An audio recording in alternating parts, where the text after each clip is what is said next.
Monsieur le President, High Representative, for 6 months now the Lachin corridor has been closed, and the Armenians of Nagorno-Karabakh are in a kind of siege situation. This siege has led to the loss of pretty much everything. No drinking water, electricity, etc. And there's nothing happening in the European Union. In this Parliament, we have clearly set out our condemnation of this absolutely intolerable situation, but the Commission remains silent.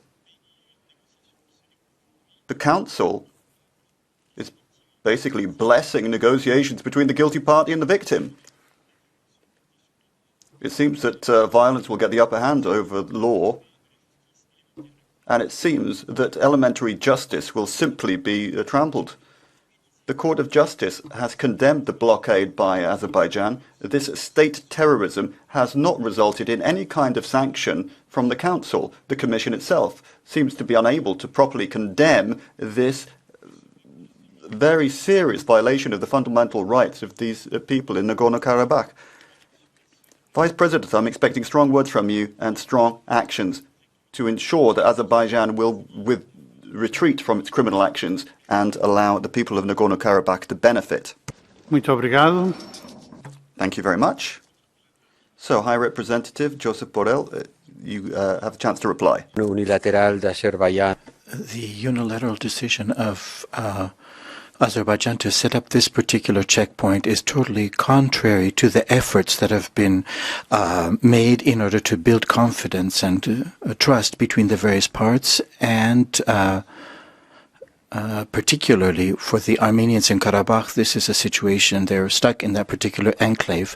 Now, the reference that was made, well, what's been done is what could be done. That is a particular mandate that exists right now, and the Lachin corridor is outside of the responsibility or the remit, the geographical remit of the mission.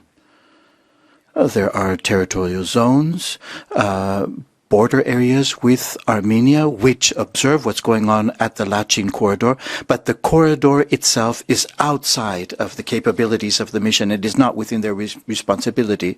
So we're trying to find some sort of solution to this particular problem right now. Don't say that we're not doing anything. Just a couple of days ago, there was a very important meeting with the President of France, Scholz, Jean-Michel,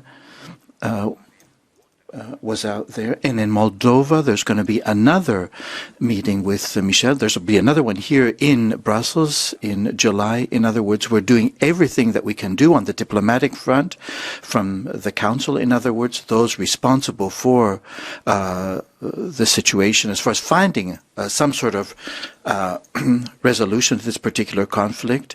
And the leaders have reiterated that they're ready to continue the negotiations and the recognition of the various sovereignties of territorial sovereignties of the various countries that are involved and embroiled in this conflict. Thank you. Do you want to make a follow-up question?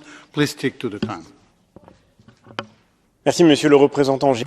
Thank you very much, High Representative. Well, I talked about the negotiations, but can you accept it to taking place in the context of a crime that's been established by the International Court of Justice without doing nothing in response to the crime?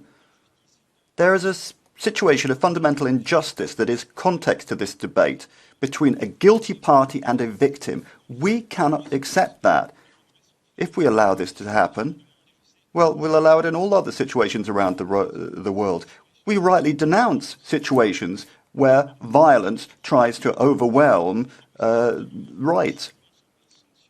The first thing we should do is to sanction the crime from Azerbaijan. Not a single sanction has been put on the table. I think that that's not really in line with the dignity of the European Union.